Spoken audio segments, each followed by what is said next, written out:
So the United States Social Security Administration is an independent agency of the U.S. federal government that administers Social Security, a social insurance program consisting of retirement, disability, and survivor benefits. It was created in 1935 when President Franklin Roosevelt signed the Social Security Act. And the Social Security Administration was first called the Social Security Board, and then it got its present name in 1946. Its headquarters are in Maryland, and it employs about 60,000 people. So the first Social Security office opened in 1936 in Austin, Texas. The first Social Security taxes were collected in January 1937. And at that time, the first one-time lump sum payments were issued. This woman, Ida Mae Fuller of Brattleboro, Vermont, was the first person to receive monthly retirement checks. Her first check on January 31, 1940 was for $22.54. Today, Social Security is the largest social welfare program in the United States. And in 2020, the last year I have numbers for, the net cost of Social Security was $1.1 trillion.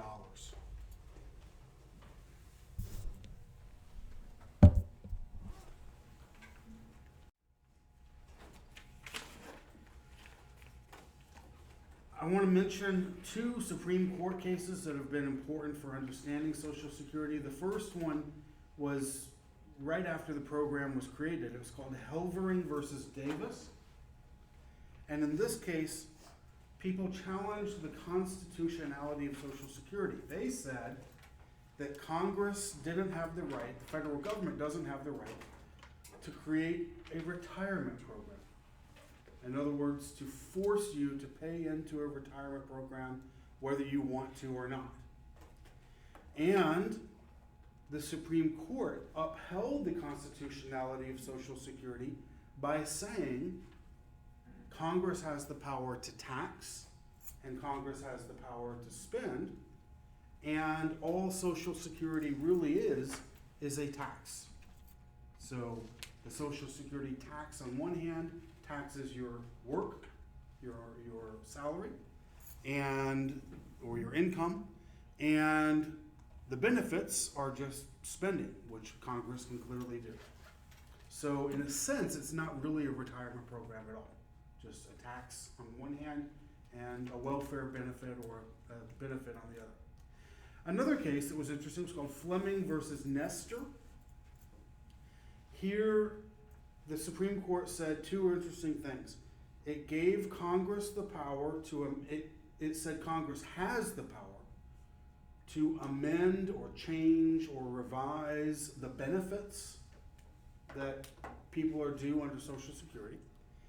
And it said recipients have no contractual right to receive payments. Now this is important for understanding. You will often hear Social Security referred to as a trust fund. And when people say trust fund, in the private world, a trust fund is your property. So if you have a trust fund, and it's in your name, and there's a trustee who manages the fund for you, the money is yours by right. And you can claim it, you can will it to your heirs, you can sell it, whatever. I mean, within realms. You have a trustee who makes those decisions on your behalf, actually. But the money is yours.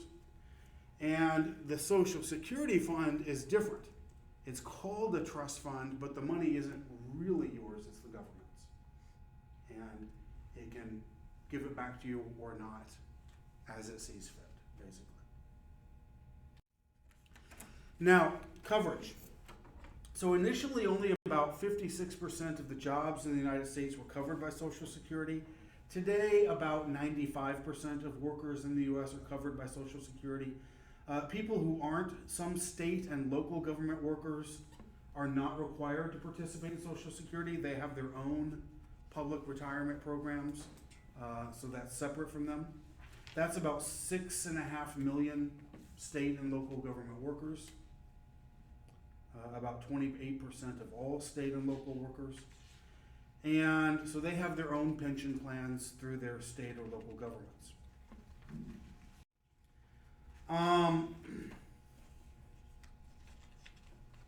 These are the programs that are covered under the Social Security Act. And I'm mostly going to talk about the very first one there and a little bit about the last one. So OASDI is what most people think of when they think of the term Social Security. This is the Federal Old Age Retirement Survivors and Disability Insurance. And I'm going to talk about this in more detail in just a minute, so don't feel like you have to write down every word I just said. TANF is Temporary Assistance for Needy Families. That's the one that people think of. They used to call it food stamps. Now we call it TANF, Temporary Assistance for Needy Families. Actually, no, we used to call it not food stamps. What did we call it? About 30 years ago, it had an older name going back to the Depression, but it doesn't matter anymore. Medicare is very important, but I'm not going to talk about it much today. Medicare is health insurance for the elderly and the disabled. And so if you know anyone 65 or older, there's a very good chance they're on Medicare. Medicaid is health insurance for the poor, for people with low incomes. And they are technically programs under the Social Security Act, but they're not really administered by the Social Security Administration, so I'm not going to talk about them a lot today. CHIP, or S-CHIP, is the State Children's Health Insurance Program. This is also administered mostly by the states. SSI, I'll talk about just a little bit today. This is Supplemental Security Income. These are small cash benefits that some people can qualify for in addition to old age benefits, survivors benefits, or disability benefits. So the Social Security administers the first and the last ones here, OASDI and SSI. So those are the ones I'll talk about mostly today. So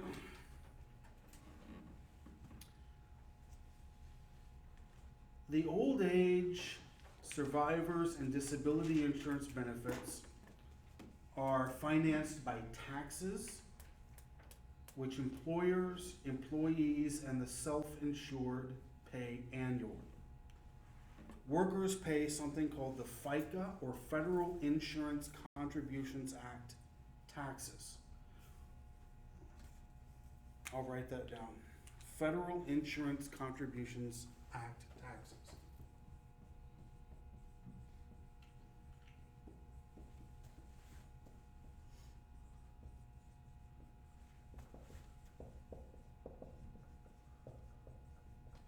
And if you're self-employed, you pay the SECA or SECA tax, and that's Self-Employed Contributions Act. Do any of you have a job? Good. You get a paycheck? Then if you look on the paycheck, you will see your FICA tax, how much is being withdrawn on every single paycheck, right? And it should. Oh, you do? Okay, well then, if you're self-employed, then that's the one you see, of course. Very good. Now, if you have 40 quarters of coverage, you are fully insured and you're eligible for retirement benefits.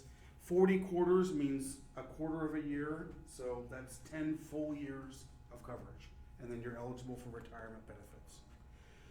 How much your retirement benefits are is determined by a complex formula, which we do not need to memorize or even get into very much. But basically, they take the average of your 35 best years of employment, of income, and they work that into a formula, and it comes out with how much you are eligible for monthly in your retirement benefits. So how much money are we talking about? Or how many people? In 2020, about 65 million people received these benefits. The average monthly Social Security benefit was about $1,382. About 49 million people received retirement benefits. Bless you. Just over 8 million people received disability benefits. And 1.5 children or spouses received disability benefits through their spouse or parent who was eligible for them. About 6 million individuals, including 2 million children, received some sort of survivor benefit. That means they inherited the benefit from someone who had passed away. Some people qualify for more than one, for old age or disability or survival, but you can't get 2 full benefits. So you get one and then up to the highest value of the other.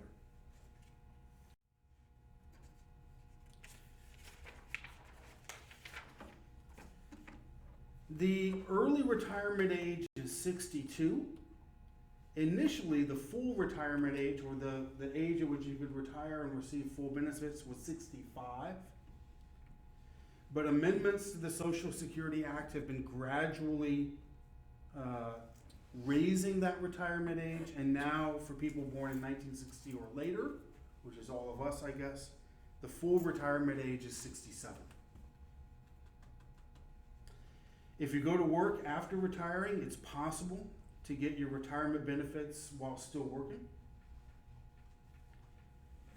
It's also possible, I don't think I put the numbers here, but it's also possible to delay your retirement up to 70 and get a little bit of an extra benefit for doing so.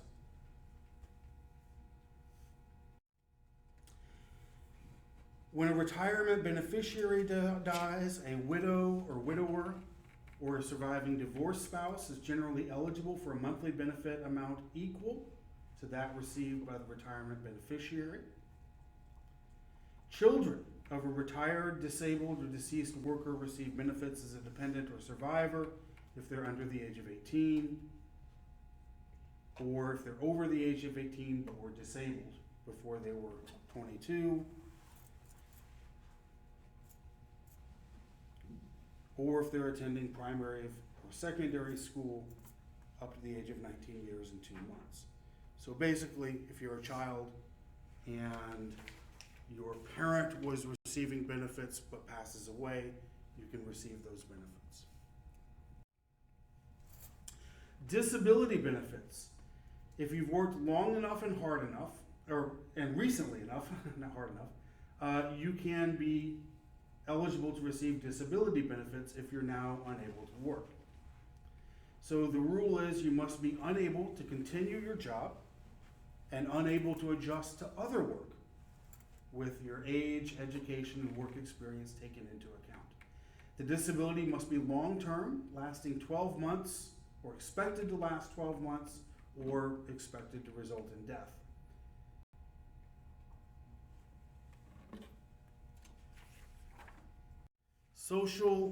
Supplemental security income.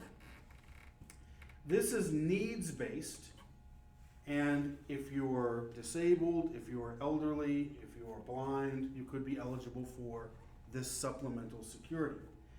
In 2019, the most recent year I have data for, about 8 million people received SSI benefits. This included 1 million disabled children, 4.5 million disabled adults, and 2.3 million people who were 65 or older. It's not a lot of money. The benefit payments are up to $794 a month for an individual and $1,191 for a couple. So this is meant to supplement, right, rather than be the only thing people live off of.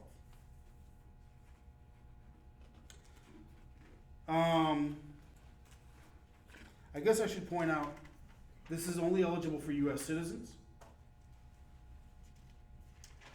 And you have to reside in one of the 50 U.S. states, the District of Columbia, or the Northern Mariana Islands. If you're an American citizen, but you live in Puerto Rico, or Guam, or the U.S. Virgin Islands, or American Samoa, you are not eligible for SSI. And I'm not sure why that is. Maybe the lower cost of living there or something. I don't know what the rationale is. Social Security payroll taxes are collected by the IRS. The Federal Insurance Contributions Act, FICA, imposes a Social Security withholding tax equal to 6.2% of the gross wage amount up to but not exceeding $142,800. The same 6.2% tax is imposed on employers. Self-employed persons are responsible for the entire amount of Social Security tax. To fund Medicare, a separate payroll tax of 1.45% of an employee's income is paid directly by the employer, and an additional 1.45% is deducted from the employee's paycheck, yielding a total tax rate of 2.9%. There is no maximum limit on this portion of the tax. The combined tax rate of these two federal programs is 15.3%, 7.65% paid by the employee and 7.65% paid by the employer.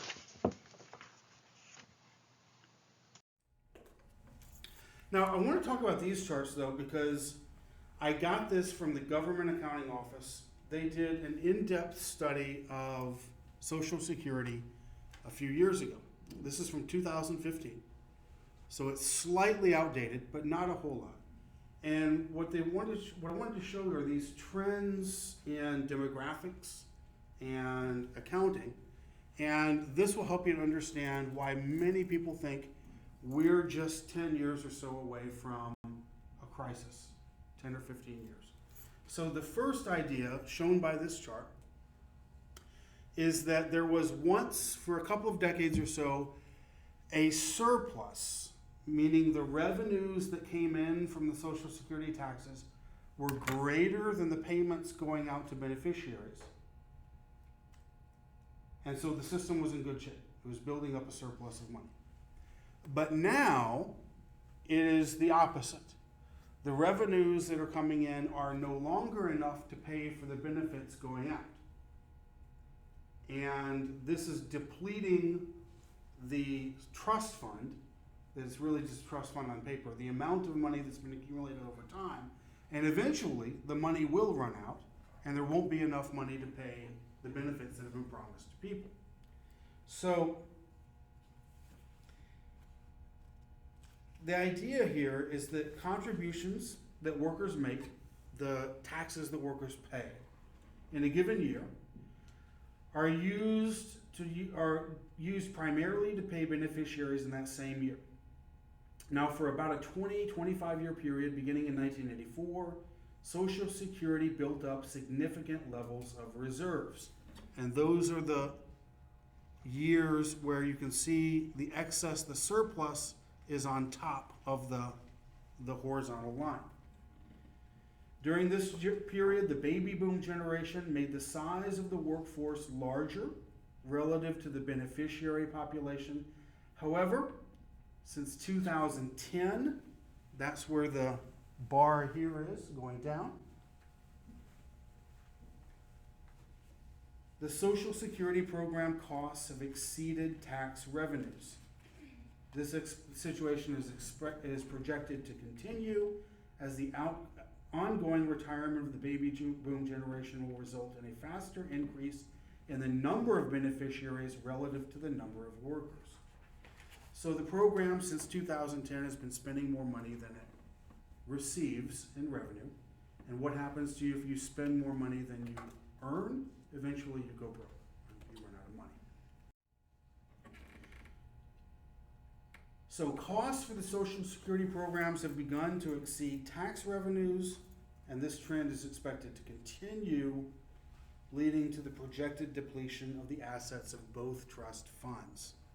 Here you can see what they're talking about. Right about 2010, the line for costs for OASI, that's these FICA, the ones supported by these FICA taxes, that line goes above the line for revenue. The revenue seems to be fairly flat, but the costs are rising above the revenue, and they just keep rising and rising, and they're projected to keep doing so.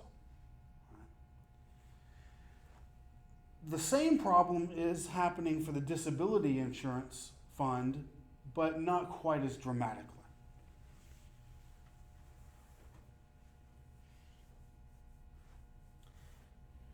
So, enough money has been built up during the years when there was a surplus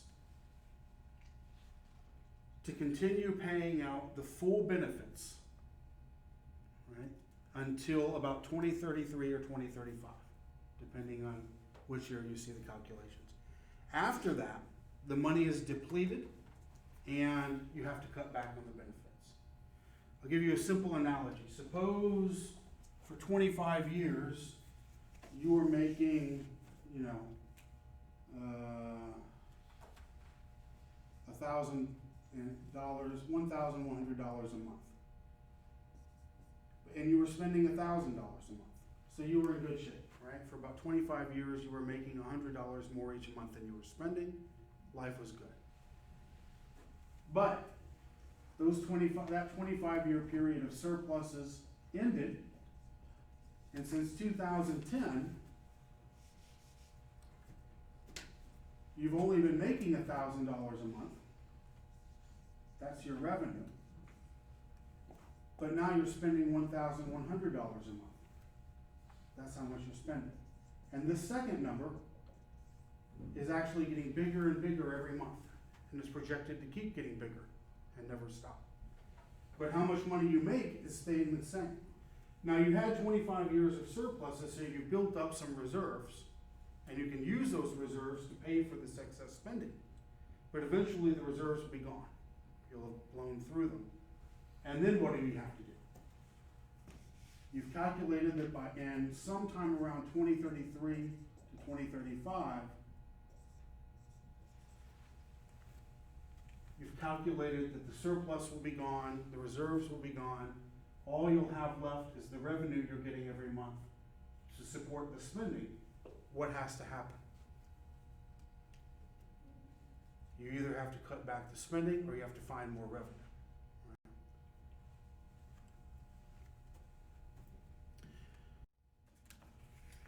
Why do we have spending increasing at faster and faster rates?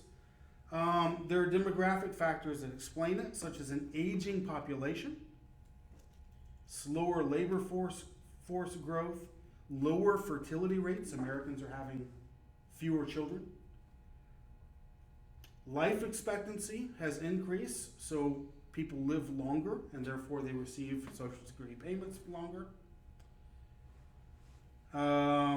So today, Americans who are elderly are about 15% of the population. 30 years from now, they'll be at 21% of the population. You can see in this chart here, it said 15%, that was in 2015. Now it's actually about 16.5% because we're in 2020. But by 2090, it'll be 23.2%. So the percentage of the American people who are older and will be withdrawing Social Security is expected to just keep rising and rising and rising, while the revenue coming in is expected to stay flat.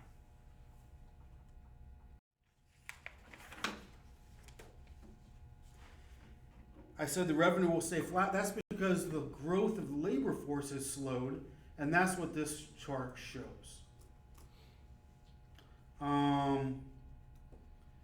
We have a lot of immigrants, and by 2035, immigration is expected to make up for some of the decline in the labor force, but not enough.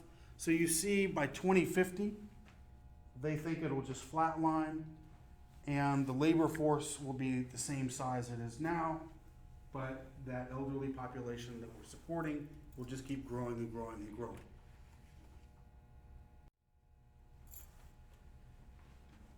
So, with an aging population and slower labor force growth because of lower fertility rates and other factors, there will be fewer workers contributing to Social Security for each beneficiary.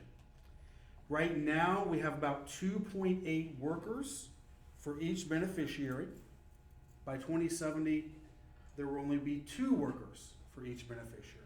So almost 3 people working to support every retiree today, but in a little less than 50 years, there will only be 2 people working for each retiree.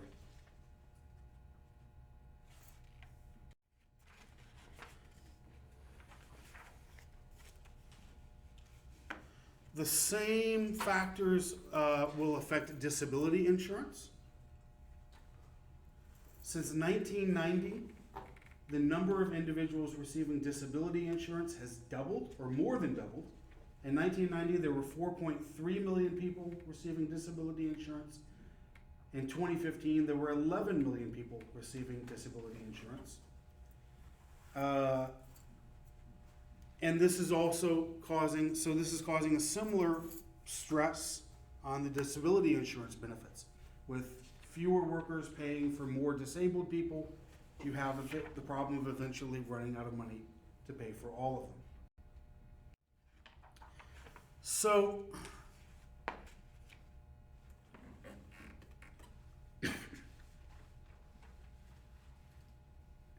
one of the reasons all of this is interesting and important, you might just say, well, just pay for all the retirees, find other sources of revenue, use the income tax if you have to pay for the promises that are made to retirees. The problem is that analysts think that this growth in spending on what we call entitlements will be unsustainable in the long term. Entitlements are federal programs where money has been promised to certain people by law.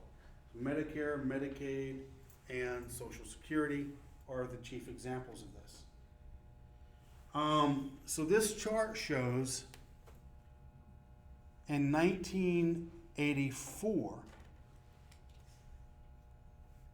that 55% of federal spending was mandatory, meaning it was on entitlement programs like Social Security and Medicare and Medicaid.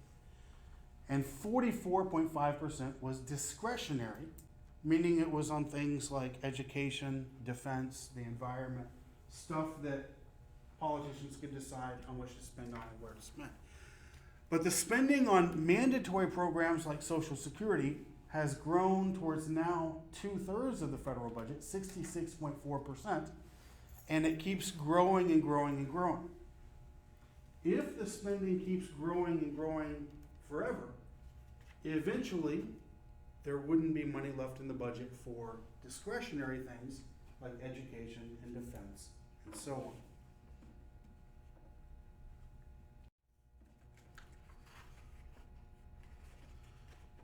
Here is another way of showing a similar idea. So the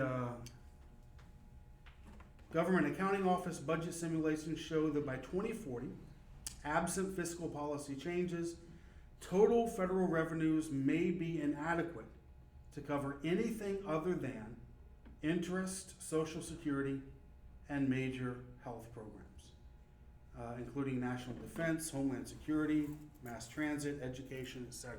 So the amount of spending on Social Security, Medicare, Medicaid, and the other health programs is growing so much, plus the interest on the debt that we already owe, that by 2040, unless there's some change in how all these things are done, the tax money coming in won't be enough to pay for anything other than these healthcare programs and these retirement programs.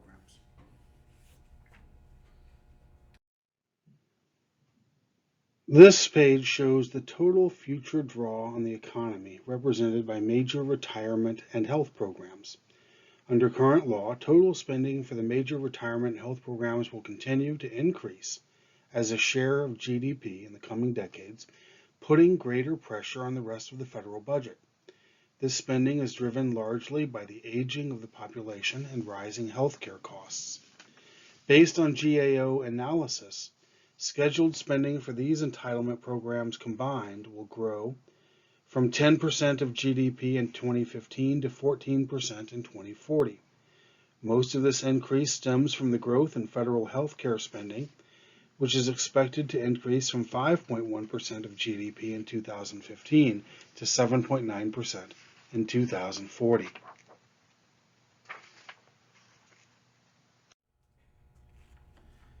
The Government Accounting Office suggested that the longer we wait to address the problem, the more expensive it will be. And they suggested, for example, if you look at two possible ways to fix the problem, you can either reduce the benefits that people are promised, or you can increase the taxes that people pay. So instead of paying 15.3% of your taxes, you pay 20% or whatever. The more you wait, the more you have to reduce the benefits or increase the payroll taxes.